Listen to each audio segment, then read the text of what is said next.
राजेश जोशी जी, ये क्या महज सिर्फ पॉलिटिकल ब्राउनी पॉइंट स्कोर करने के लिए इस तरह की भाषा का इस्तेमाल किया जा रहा कि भाई ठीक है, हमारी कमीज उतनी उजली नहीं तो दूसरे की कमीज को हम काली साबित कर देते हैं और फिर अपने आप को उजला हम पा जाएंगे, ये उतनी सी बात है? या एक विचारधारा दूसरी विचारधारा को पूरी तरीके से नस्तनाबूद करने के लिए उनके सबसे बड़े प्रतीक पुरुष को खत्म करने की कोशिश कर रही है? आपको क्या लगता है? हाँ, ये दूसरी बात मुझे ज़्यादा वज़नदार लगती है कि हम्म, विचारधाराओं का ये क्लैश तो है ही, लेकिन मुझे राग दरबारी जो उपन्यास है श्रीलाल शुक्ल का, उसका हम्म, एक शेर याद आ रहा है, क्या हम्म, करिश्मा है कि रामाधीन भीखम खेड़वी, हम्म, खोलने काली चले आटे की चक्की खुल गई।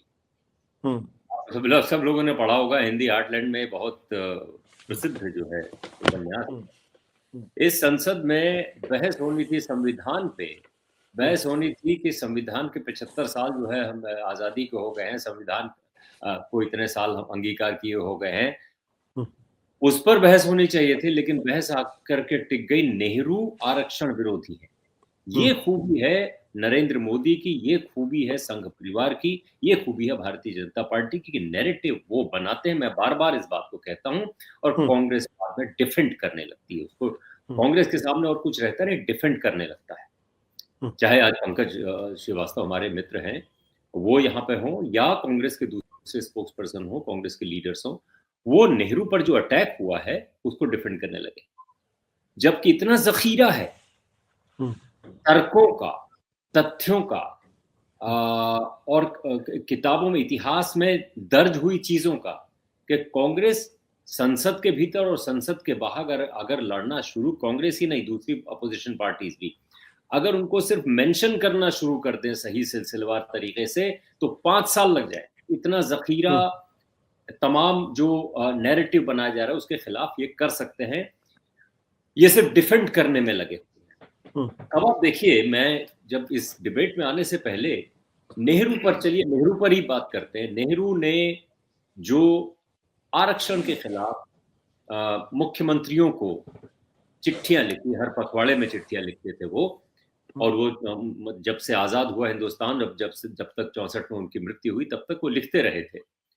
उनके सामने एक बहुत बड़ा आदर्श था कि देश के जितने भी ये फेडरल स्टेट है, तमाम मुख्यमंत्री जो उन उन सबको नेशन बिल्डिंग में लगाया जाए। उस वक्त उन्होंने कहा, ये वाकई उन्होंने कहा कि, देखिए मैं कोट कर रहा हूं, मेरे पास लिखा हुआ है, एक चिट्ठी में उसने उन्होंने लिखा, frankly I would like to put an end to reservation. लेकिन आगे यहां तक तो ठीक है, लेकिन आगे क्या कहा उन्होंने? उन्होंने आगे कहा, but in the present state of affairs in India it would not be desirable thing to do with regards to the scheduled castes. यानी उन्होंने, जब उनकी सदारत में मुल्क चल रहा था, वो प्रधानमंत्री थे, शेड्यूल्ड कास्ट को 15% रिजर्वेशन था, मिला। शेड्यूल्ड ट्राइब्स को 5% रिजर्वेशन मिला। अगर वो कह रहे हैं कि ये मीडियोक्रिटी को मैं बढ़ावा नहीं देना चाहता हूं, तो उस प्रधानमंत्री की आप एक तरह से डिलेमा देखिए, जो आजादी की लड़ाई में भी शरीक रहा, और उसको हम्म, अब नेशन बिल्डिंग करनी है। उसको तमाम जो टैलेंट है, हम्म, साइंटिस्ट्स हों या राइटर्स हों या पॉलिटिशियंस हों, उन सबको एकजुट करके एक ऐसे भारत का निर्माण करने की चैलेंज है जिनको अंग्रेज जो है निचोड़ करके नींबू की तरह फेंक करके चले गए थे। उस वक्त उन्होंने कहा कि हमें टैलेंट की जरूरत है, और मैं ये बहुत साफ साफ शब्दों में कहा उन्होंने कि मैं रिजर्वेशन के बहुत पक्ष में नहीं हूं, लेकिन हम्म, जो संविधान सभा में जितनी भी डिबेट्स हुई है, रिजर्वेशन के मुद्दे को बार बार और बहुत ही थ्रेडबेयर उसका उस पर बहस हुई है। नेहरू ने कभी उसका विरोध नहीं किया कि हम्म, रिजर्वेशन होना चाहिए।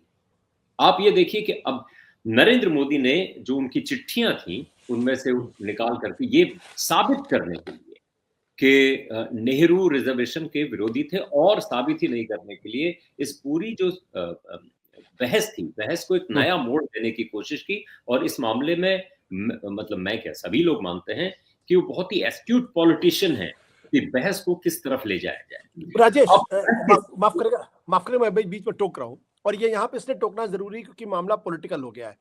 पूरे लोकसभा के चुनाव में नरेंद्र मोदी जी ने यह साफ तौर पर कहा कि भाई मुसलमानों को आरक्षण, पिछड़ों दलितों का आरक्षण समाप्त करके कांग्रेस पार्टी विपक्ष मुसलमानों को आरक्षण देना चाहती है।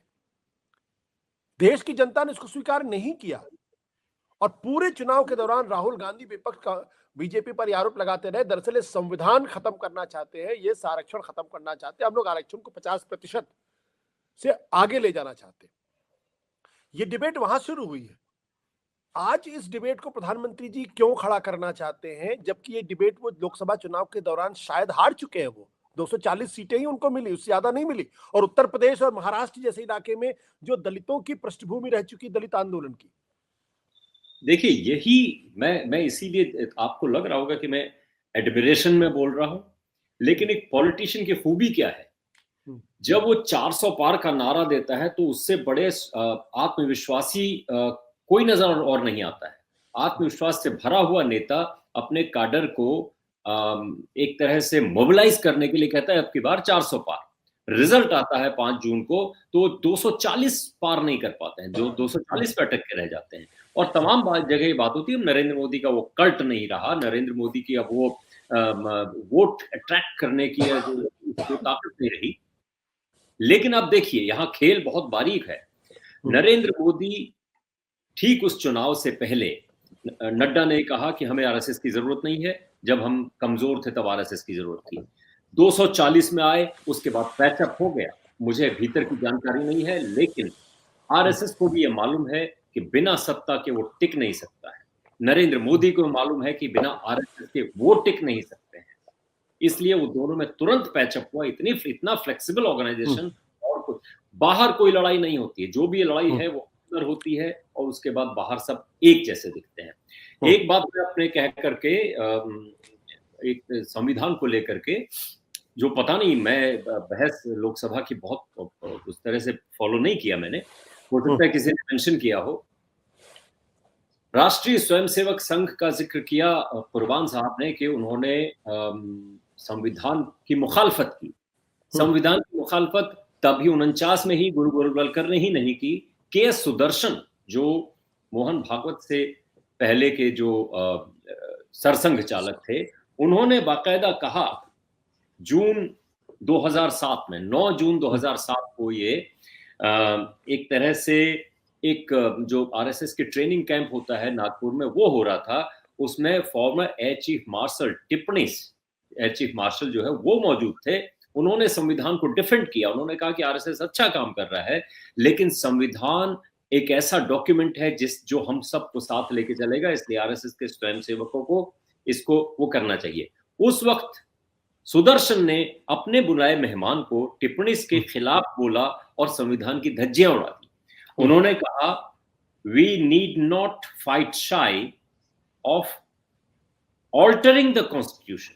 इस संविधान को बदलने के लिए हमें शर्माना नहीं चाहिए, कंप्लीटली पूरी तरह बदलना चाहिए। Having already amended it 100 times, there is nothing sacrosanct about it. In fact, it is the root cause of most of the country's ills. ये के.एस. सुदर्शन ने कहा। ये जो मौजूदा सरसंघ चालक है मोहन भागवत, ये कंप्लीटली उल्टी बात अभी कर रहे हैं के.एस. सुदर्शन से। इनका कहना है कि हम संविधान पर यकीन करते हैं और ये संविधान जो है हम इस पर पूरा भरोसा करते हैं। अब ये देखना चाहिए कि आरएसएस की किस बात पर भरोसा किया जाए, गुरु गोलवलकर की बात पर भरोसा किया जाए या भागवत की बात पर भरोसा किया जाए या सुदर्शन की बात पर भरोसा किया जाए। फिलहाल विपक्ष को नचा रहे हैं संघ वाले।